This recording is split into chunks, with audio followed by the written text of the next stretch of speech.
The Star City Games Open Series here in Baltimore. Final weekend for Jace, the Mind Sculptor, and Stoneforge Mystic, and as expected, both of those cards had, they're pretty strong, and they're showing not up bad cards in the top four. And we've got Ali Antrazi versus Dan Sondike here. Both guys with one win. So, Game 3, Ali on the play leads with a preordain, and Dan decides to match it. So Ali has both of those copies of Bolt here in his hand right now. It's going to ensure that he will have a significant advantage in the Stoneforge War. Yeah, and so he did bring them in, I guess. That answers my question. Yeah. He can just hold them for that Consecrated Sphinx, too. I don't know that that's likely, but, if Dan doesn't play a Stoneforge Mystic. The double bolt your Consecrated Sphinx. So Ali has the turn 2 Stoneforge Mystic. It's pretty scripted, really. These opening turns. It's after these opening turns when it gets interesting. All right. So Dan wants to see Ali's hand. He has Gitaxian Probe, and we have Mountain, Batterskull, Lightning Bolt. Is that Jace? And then Arid Mesa? That sounds right to me. That seems like a pretty good hand. I mean, he needs a second blue for his Jace, but he has Mountain. He has an effective way to deal with Stoneforge Mystic from Daniel Sondike. And Dan has the Dismember for the Stoneforge Mystic. He'll drop to 14. Yeah, and adds a Glacial Fortress to the board and passes back to Ali. So Ali plays a Mountain and passes back to Dan. Dan has double Mystic to Ali's double Bolt. And Mystic does come out ahead on the exchange, but Bolt is a necessary thing to have to neuter the power level of the Mystics. So Ali plays an Arid Mesa, passes back to Dan. We're just doing a draw go here. Dan's hand looks like Mana Leak, Jace. I couldn't tell what that third card was, but we know he has Mystic.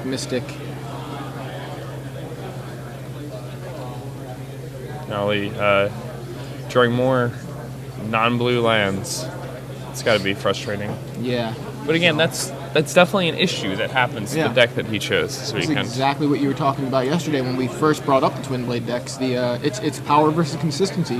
He's got the power. It's the consistency that can sometimes not show up, or sometimes just the blue mana sources.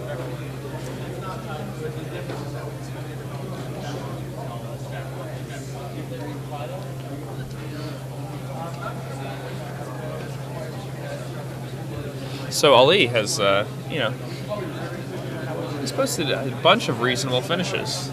Very, very recent, very recent past. Yeah. He also is the founder of the Mud deck that plays blue over red. So he's casting blue cards like Thought Cast, where other people are casting cards like Goblin Welder. Yeah, definitely love that one. So Dan adds a Stoneforge Mystic into a Batterskull, and Ali has the Bolt.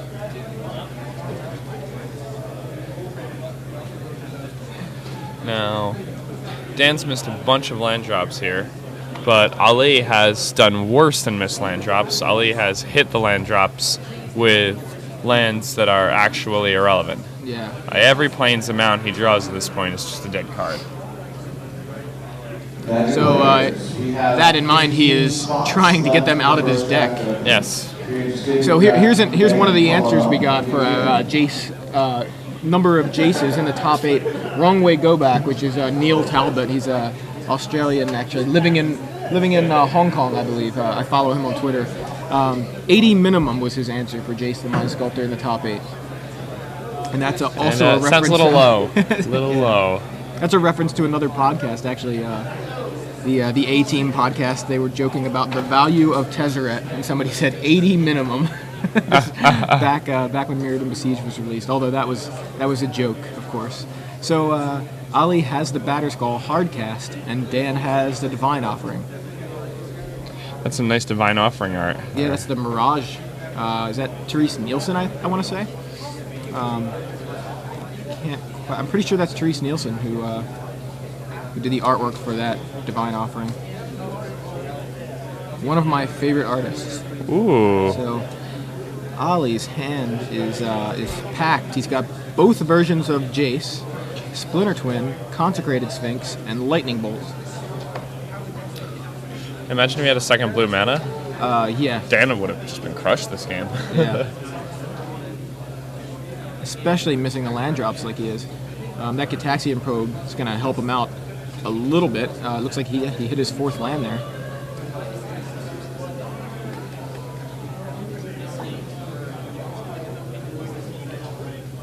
All right, let's. Did Dan hit his 4th land? He did, a Tectonic Edge. Yeah, there it is. Oh, that's very good for him. So that strips Ali of some outs in the form of Celestial Colonnade. Yeah. And Dan plays Jace the Mind Sculptor, which resolves and Fate Seals Ollie. So he puts it on the bottom, making Ollie's top still live. And yeah, Ollie's going to make that happen anyway. It was Glacial Fortress he put on the bottom. Pretty relevant. Woof. So Dan just left it there, huh? No, he didn't. He put it on the bottom. Oh, did he? Yeah, because it was a blue mana source. But, Ollie. I'm surprised Ali cracked the land then. Well, I guess he figures. Well, yeah, I guess. You can save it to block Fate Seals. Yeah, it seems like doing it when somebody leaves it on top seems like a better play. But in this case, I mean, he is trying to just strip his deck of plains and mountains, it seems like.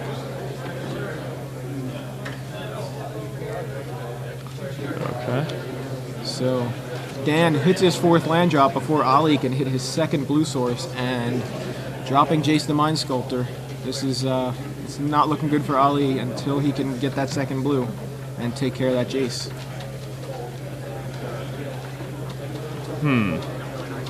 Trying to think of a sequence of plays that works for Ali here. Dan has plenty of counter magic in his hands. This is going to be really difficult if Ali wants to win. Yeah, I mean, notably Dan also put that Jace out of bolt range. I mean, it was probably the right play anyway, just to Fate Seal, because knowing Ollie's looking for blue mana. But the nice side effect is that Jace is out of bolt range, and he knows that Ollie is holding the bolt.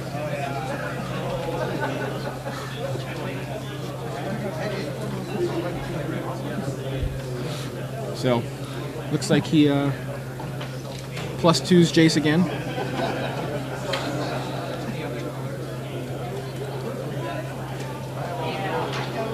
And this looks like his route to victory. Yeah. And I think this is an underused facet of Jace. Absolutely. Yeah. I often cast the Jace and then just take it up until I ultimate my opponent. Right. It's 6 turns, 6 turns from when you cast it, you win. 6 activations. Especially if you're ahead, just Fate Sealing them out. Yeah. Makes the game so hard for them. And, with a handful of answers, like Dan has, and now threats. He adds a threat to the board here. With a handful of answers, you can kind of protect that Jace pretty well. So Dan Sondike cast a Stoneforge Mystic here, and what do you think he's going to grab? I think a Batterskull is probably... Oh, really? A Batterskull? Let me search for a Batterskull. Alright, so... I guess he's just going to pass the turn, leaving mana open. Yeah, Lightning Bolt for the Stoneforge Mystic. Dan's fine with that. And Ali finds the Glacial Fortress that he's been looking for so long. What this does is he can Jace and then pay for a mana leak. And that's pretty good. It's exactly what he needs right now. I mean, it's exactly what he needs right now. Dan can't double Spell Pierce. Dan can't mana leak Spell Pierce. And even better, he can Jace. I forgot he even had Jace Bellerin. And because Dan decided to Fate Seal Ali, he was punished there and missed out on a pair of Brainstorms that he could have gotten. Yeah. But, I mean, it still was probably the right play, just because trying to keep Ali off blue sources. We know he put Glacial Fortress on the bottom with the first Fate Seal. We don't know what he put on the bottom with the second one, but if it was a blue source, you know, Yeah, we never know. Maybe he just had blue, blue, blue on the top. Well, it wasn't. He did shuffle in between there, but maybe the top two were just double blue source, and you know, that's the live top deck. Always in danger of being relevant. So. Ooh, so. Surprisingly, Dan does not tech edge. I guess he just Jason Mind Sculptor Instead, seems like a reasonable choice. Now in this case, I think he brainstorms, right? Oh yeah, now. Knowing that Ali is just gonna. Although doesn't he know Ali is second bolt? I think Ali's used both bolts, hasn't he? Pretty sure he has. Oh, used both now? He's used both, yeah. So no, he Fate Seals with Jace. That's interesting, because doesn't he know? I mean, Ali has Jace and can pay for Mana Leak, so. Oh, 5, 6. Yeah. Consecrated Sphinx. That's a pretty spicy card. We've already seen that do some work, and he adds a Seachrome Coast to the board, so now he's got triple blue. So Tectonic Edge, a blue source, isn't as impressive. But here we go, double Dismember from Dan for that Consecrated Sphinx. That's going to drop Dan on a 9. Did Ali draw his cards off that Sphinx? Or no, it was during his untap, upkeep. yeah. Untap upkeep, yeah. So that's, you know, about the only answer Dan could have had there to deal with a Sphinx before Ali was able to draw cards off of it. Yeah, but you're never upset as a Splinter Twin player when your opponent uses 2 Dismembers on a single guy. Yeah. Dan Sondike casts Preordain. He is looking hard for some type of action. He has a pretty solid hold on this game right now. He's not looking that hard, because if he was looking hard for action, he'd be brainstorming. Oh, yeah. And he's chosen with the 3 activations of Jace that he's had so far. First, you know, the first two on the first Jace, and the first one on this have all been Fate Seals. And he's still, you know, he's got the rest of his turn to use this Jace, but you know, I'm not really sure. He knows that Ali has a Jace the Mind Sculptor in hand.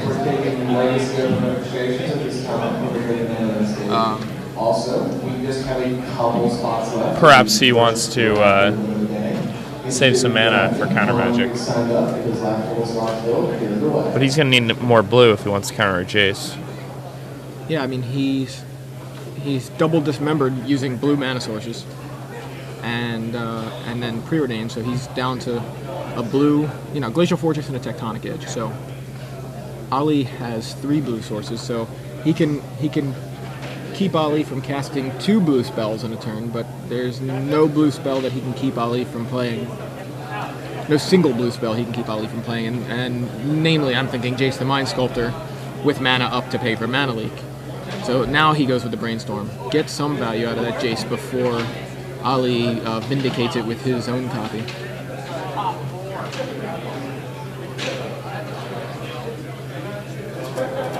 Alright. See what Dan's doing there is Dan, like any good player, scans his graveyard, scans his opponent's graveyard. By doing this, you know what's left in your opponent's deck. What's left in your own deck, yeah.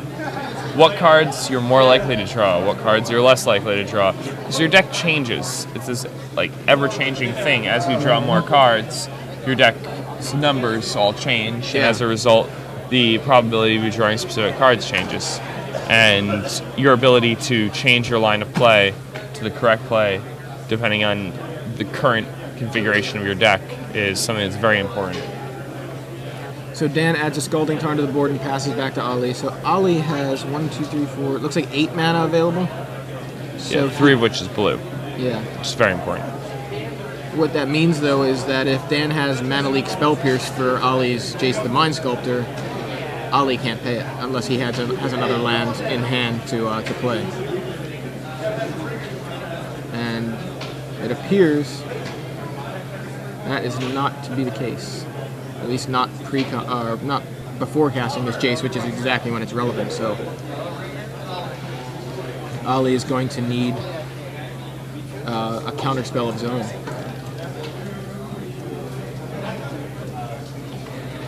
Let's see. Yep, he goes for the Mana Lake. If you're Ali, do you just pay it? I mean, do you play around Spell Pierce? Because here's the situation. Like, if he can pay for Mana Leak, and then hopefully, Ali needs some sort of counter magic here if Dan has a Spell Pierce. So he pays it, and it looks like I think we're just going to see a Spell Pierce now from Dan. And if that doesn't even seem so bad for Ali. For Ali, I mean, you don't get rid of that Jace. I think is the it's bad, but right. It could certainly be worse. So I mean, if Ali has a Spell Pierce, that seems pretty good for Ali. No, he doesn't. Okay, and now he's left himself open to a Tectonic Edge on that one blue source that's untapped. Not that if he didn't have the Spell Pierce there, he doesn't have the Spell Pierce, but.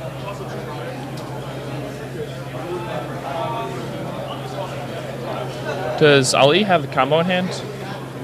I don't know. That's a good question. I haven't seen his hand in a while.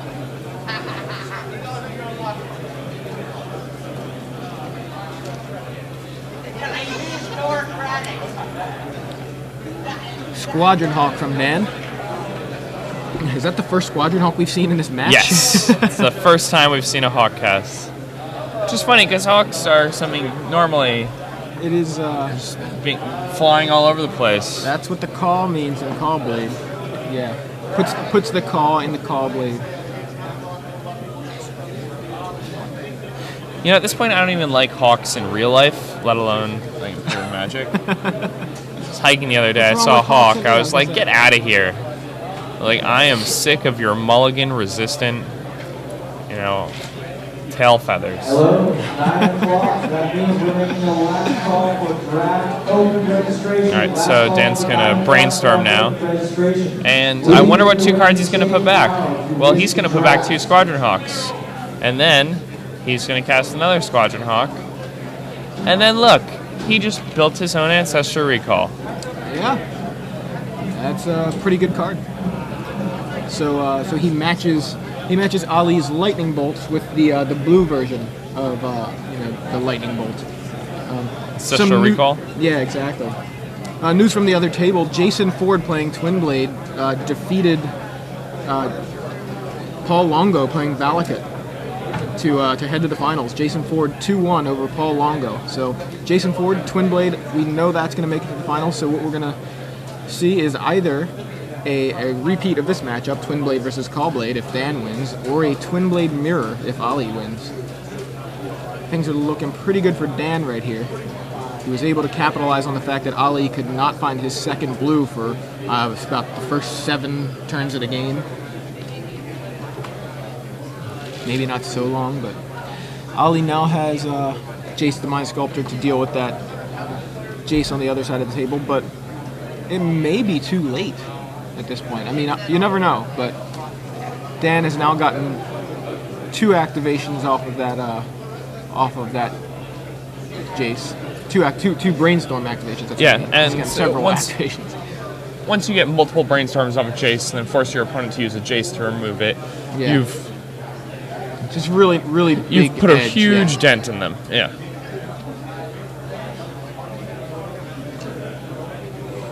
Ali must really be hoping that his opponent just doesn't have counter spells. Something like that. Ali does not run Gitaxian Probe, or does he? No, it's Dan that runs Gitaxian Probe. Dan is preordaining right now. So on top of those brainstorms, Dan has preordained multiple times, just packing his hand with business. In with 2 Hawks. Ooh, let's... Drops Ali to 16. Now the life totals here, I mean, Ali does have twice as much life as Dan. Dan can't pull off any double dismember shenanigans at the moment. That's true. Although, there's no Consecrated Sphinx to deal with, double dismember is not so important. Double Deceiver Exarch may require double dismember. But Batterskull will will change that equation quite a bit. And we know that Dan has one, if not two, in hand. And that's just scary. Yeah. I mean, the inevitability of multiple batter skulls is So he it's adds going to be hard to win the game without comboing. the third hawk hits Dan's side of the board, and then he tech edges Ali's Glacial Fortress. So Ali back down to 2 blue sources. Dan plays a Glacial Fortress and passes to Ali. I believe, yeah. So Ali flashes in Deceiver Exarch. Mana Leak.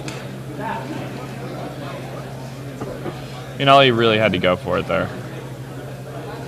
Yeah, well, at least he It looks like he has extra. yeah, he stripped a Mana Leak from Dan's hand, and Dan's already played at least one other Mana Leak. So we know Ali doesn't have to fight through. Let's see, how many dismembers does Dan play total? 1, 2, 3. So he's got 4 total. So there's only 2 more dismembers in Dan's 75 available. Yeah, and That's something you really want to show to your opponent. yeah, not really cool. But Ali, so Dan has a Gitaxian Probe, and Ali shows him Exarch Twin. But that's pretty scary too, because if Dan looks at his hand and goes, "I don't have an answer for that. I need to pretend I do." Yeah, sometimes it's all you can do. Yeah. Put on your best poker face. Yeah, so Ali takes a peek through his own graveyard. Dan's poker face. And boys, this is the final call for the first draft open. And exactly 4 seats available. If you want to grab one of those seats, be it like Yeah, if Dan casts a spell, he just dies. Tectonic Edge, that could be pretty relevant to take out Ali's second blue source. Not, incredibly relevant when Exarch Twin is what you're fighting, but Ali wants double blue, and it's just keeping him off that extra blue source. Yeah, that's exactly what he's doing.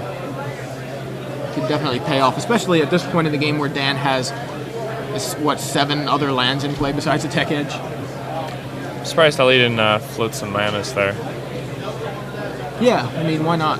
Unless he just doesn't Perhaps he play. did, and we just don't know. Right. He may have just said float.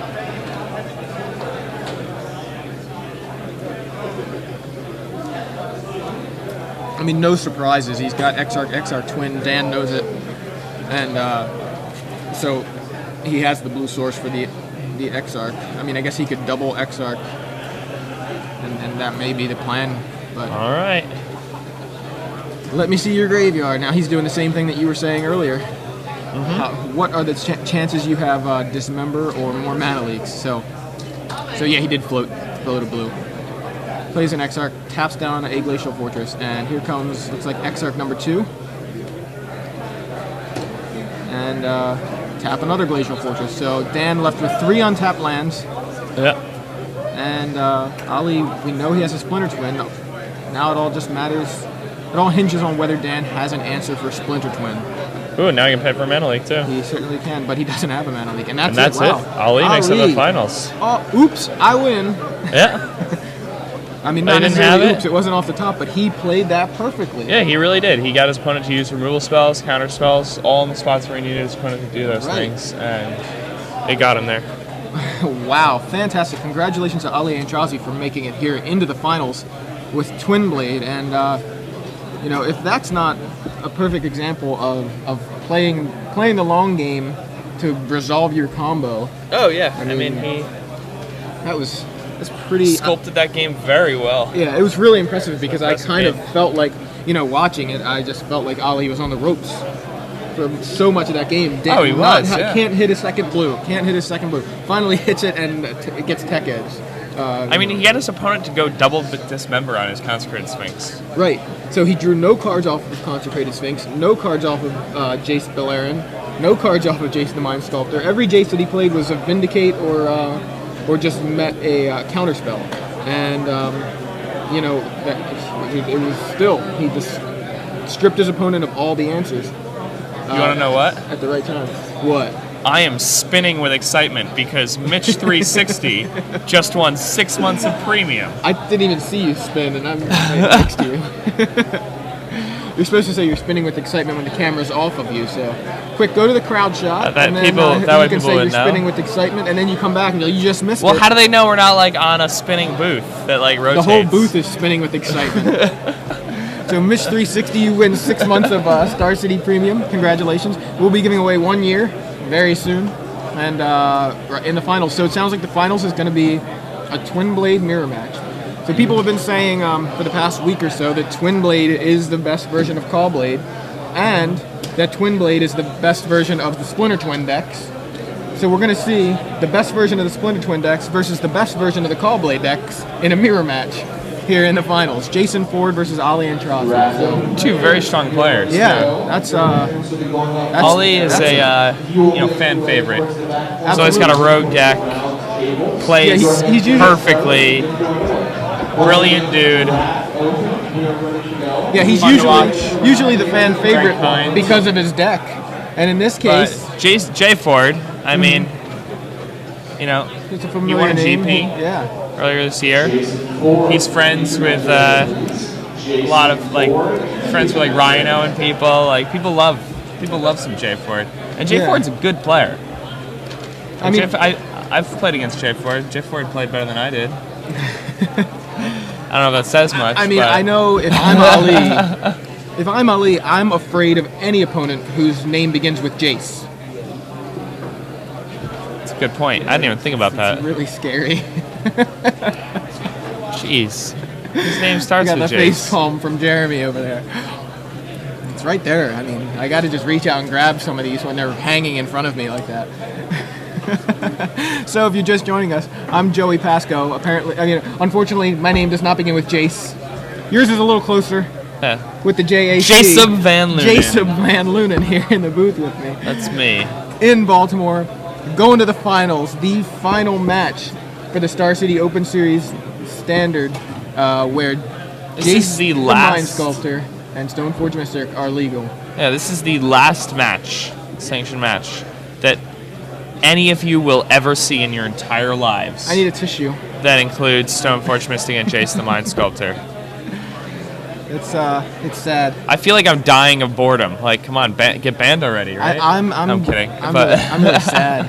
I mean, it is the end of an era, and I think this is a cool way for it to go out, though. Absolutely. Because this is a cool version of a Jace Stoneforge deck. yeah, absolutely. This Totally is agree. not Call Blade. This It's is not not Dark exactly Blade. right. This is Twin Blade. This is the dark depths of the format. Yeah, I love it. I think it's great that no matter what happens, Jace and Stoneforge can go out singing "We Are the Champions."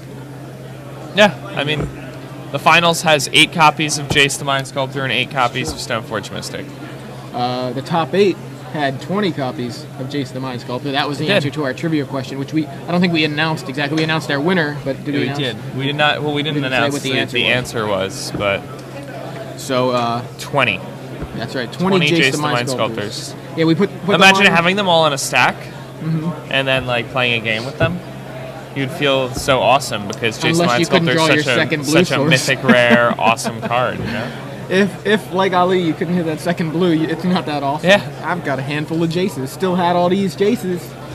Can't cast. Nice red splash. Right. You know? Right. Exactly. His splash color. He had 4 mountains in play before he had 2 blue sources.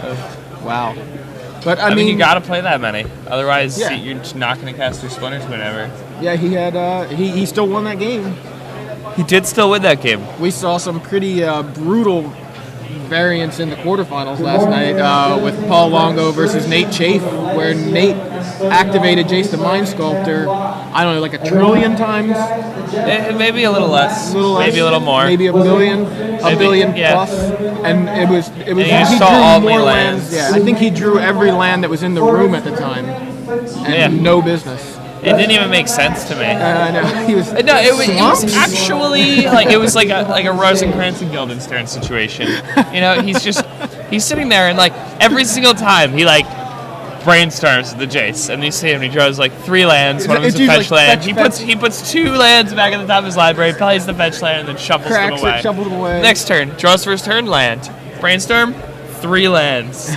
Put 2 lands on top. Fetch land, away. shuffle those 2 away. Next turn, draw land. Brainstorm, 3 lands. It was. I don't know that I can remember seeing something that just ridiculous. In such a bad way. Like Paul, the Valakut player, was just drawing off the top of the deck, and all it took was just a couple turns. Finally, he draws into Primeval Titan. That was it. It was very Oops, I Twin, except it was Primeval Titan instead of Splinter Twin off the top. But when all you see are lands, I mean that's how it goes. Well, Primeval Titan's a 1-card combo. Yeah. He will. He kind of needs Valakut though. If you untap with him and play. That's true. It is kind of a 1-card combo. It just gets the kill Valakut. him. But Yeah. and that was pretty much what happened. But so I don't know if the players are shuffling up at this point, but we'll be not yet. Okay, so we'll be bringing you the finals pretty soon. What's that? Okay, we're gonna take a break and then we'll be back with the finals. See you shortly.